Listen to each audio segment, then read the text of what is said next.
Imagine a life where you have no power over your tendencies and the environmental influences that shape your actions and personality. Picture being swept along by random forces beyond your control, with every choice dictated by unseen hands. 20 years ago, I realized that I allowed random activities to take over my life without giving serious thought to who I was becoming.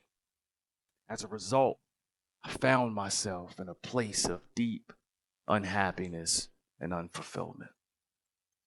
Perhaps this is how some of you feel right now. Now I want you to picture a life where you hold the reins over your inherited tendencies and the surroundings, giving you the power to shape your personality and design who you become. Today, I'm going to help you do just that. In my work within social and personality psychology, I've explored the various factors that shape human personality and behavior.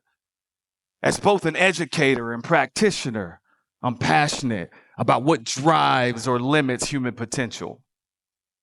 And I'm particularly interested in how digital technology influences human personality, which is an area that remains largely unexplored. So throughout our journey together, we'll delve into the idea of nature and nurture.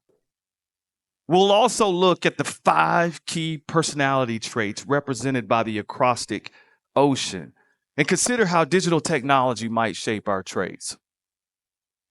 I'll wrap up with my nimble framework to help you manage not only your digital habits, but also other life influences that shape who you become. When I think about what makes me me, or what makes you you, classic discussions about nature and nurture come to mind. Modern psychologists agree that our genes and environment work together rather than independently. It's as if their relationship is akin to a conspiracy in which nature shamelessly colludes with nurture to shape who we are, our traits, and how we move through life. Now, of course, I'm exaggerating, but my point is that our personality is not exclusively shaped by our genetic makeup. Rather, it develops through our experiences and interactions with the environment around us. And while our personality is enduring or stable in some ways, it's not entirely set in stone. It's malleable and can change over time. I'd like you to think about your unique patterns of thinking and behaving. I want you to form a mental picture. This is your personality. And your personality traits influence various aspects of your life. This includes your actions, self-perception, emotions, interactions with others, the goals you pursue, and reactions to various situations. See, we are not passive beings who merely react to our surroundings. Instead, we actively navigate our lives with our personality shaping how we think, act, and feel. However, what if there's an additional aspect of personality development that we've not fully considered? What if the nature-nurture framework is not the complete narrative of personality? Well, I'm going to introduce you to my concept of nimble. But first, I'd like you to consider the rise of smartphones and social media as a powerful environmental factor influencing our personalities and behavior. And to be honest, I've observed changes not only in myself, but family members, friends, students, and others that I interact with regularly. And these changes consist of, number one, a hyper focus on self-image and public perception, which increases self-absorption. I mean, doesn't it seem like we live in an era of self-absorption? Yeah, it does. Number two, unhealthy obsession with social comparisons, especially online. Just always comparing ourselves with each other. Number 3, less critical thinking, favoring quick searches over in-depth analysis. And the one I dislike the most, phubbing, the act of snubbing someone physically present to engage with your smartphones. I don't know about you, but during those moments, I don't feel valued by those individuals. And so although technology has made significant contributions to work-life efficiency and our ability to stay connected with others, it may also bring about changes in our self-esteem, social skills, and cognitive abilities. As a result, I have concerns about the extended and pervasive use of digital technology, as it may negatively impact our personalities if we're not careful. Now, I believe this is an important topic, and while there's plenty of research on how digital technology affects mental health, there's a lack of studies exploring its impact on our personalities. So I'd like for us to consider the big 5 personality traits represented by the acrostic ocean: openness, conscientiousness, extroversion, agreeableness, and neuroticism. The 5-factor model, the Big 5, has become a cornerstone of personality psychology and has gained popularity due to its extensive research across multiple cultures and populations. And each of these 5 dimensions provides insight into the various ways that we perceive and interact with our surroundings. For example, the trait of openness represents a continuum ranging from imaginative to practical, preferring variety over routine, and exhibiting independence versus conformity. Conscientiousness spans from organized to disorganized, careful to careless, and disciplined to impulsive. Extroversion covers a range from outgoing to reserved, chatty to quiet. I can be quite chatty. And seeking adventure versus playing it safe. When it comes to agreeableness, reflects a continuum from friendly to grumpy. You know any grumpy people? Might be a part of their personality. Supportive to unhelpful, and compassionate to harsh. Finally, neuroticism reflects a spectrum from calm to anxious, secure to insecure, and self-satisfied to self-pitying. And each of these traits represent stable patterns in how we think, feel, and behave. So, how might digital technology impact these traits? Well, in terms of openness, the internet provides a wealth of information and access to cultural experiences, which can foster motivation to embrace new opportunities. I mean, during the Olympics, I often Google various cultures and desire to visit them. I become more inquisitive.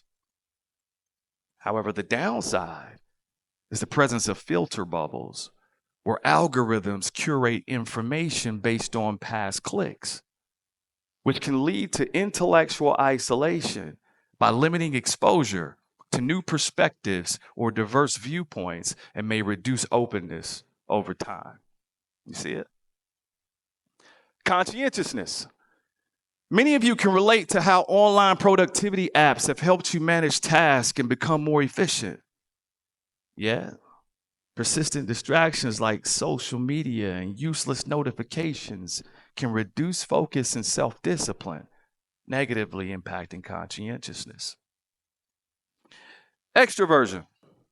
Social media and online communication tools can facilitate social interactions and help us stay connected. I mean, I met my wife through social media, which is a great thing. However, over-reliance on digital interactions might reduce the quality of face-to-face interactions and the development of deep, meaningful relationships, potentially making some people feel socially alone. When it comes to agreeableness, we have the capability to provide online support within communities. We can join causes virtually, combating human trafficking, domestic violence, and other social issues, fostering empathy, collaboration, and pro-social behavior. Nevertheless, as we've all seen, online anonymity can diminish agreeableness and traits like compassion and altruism, leading to harmful behaviors such as cyberbullying, online shaming, and internet character defamation.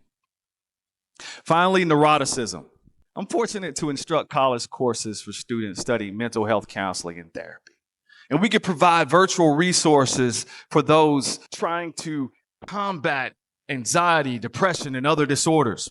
The downside, though, is that excessive social media use itself can increase anxiety, depression, and other mental health disorders. Research supports this point. While social media can provide users with a sense of community, excessive use, particularly among the vulnerable, has been linked to depression and other mental health disorders.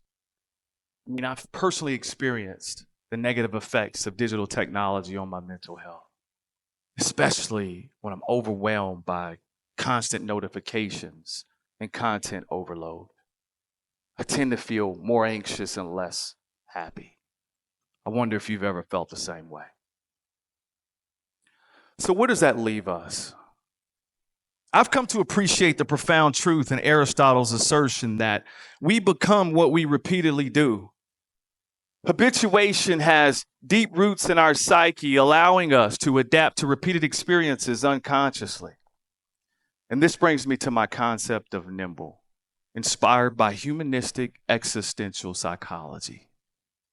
While both genetic and environmental factors shape us, I believe in a third dimension, our innate creativity in responding to these influences. By engaging with and adapting to them in ways that serve our interest, we can actively shape our own lives. As a result, we can also become a product of our own nimble abilities by deliberately managing hereditary and environmental factors to design who we desire to be. Hence, nature, nurture, and nimble. I've used the power of nimble to shape my own life, transforming from a street kid growing up in poverty to a successful leader, entrepreneur, and keynote speaker. And despite feeling intellectually inadequate during my public school years, I eventually became a psychology professor. I became who I aspired to be by recognizing and managing my natural tendencies, changing my environment, and surrounding myself with positive influences. And I believe you can do the same thing. I also believe that we can leverage my nimble concept alongside digital technology to examine its impact on our lives.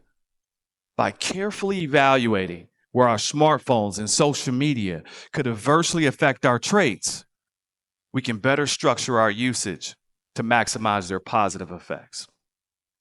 And so I'd like you to consider these questions to spark some nimble actions. Number one, how has my constant use of digital technologies affected my attitudes, personality, and behavior? Number two, how have my online interactions contributed to meaningful relationships, if at all? And how may I nurture them beyond the digital world? And finally, number three, how can I intentionally manage my online habits and use digital tools to enhance my personal growth and that of others? Friends, nimble is not a step-by-step process. It's a mindset. And it describes our innate abilities. Rather than seeing things solely as they are, we can choose to see them as they could be to improve our lives. Embracing a nimble mindset allows us to manage the negative influence of digital technology on our lives, which is an environmental influence that's here to stay. Therefore, you must be intentional about your personality and establish beneficial routines to achieve your life goals. Once again, I'd like you to picture a life where you hold the reins over your genes, environment, personality, the big five, and digital technology. That's what it means to be nimble. Above all else, remember this. Challenge the automatic patterns formed by nature and nurture, and actively take control of your life by becoming nimble. Thank you.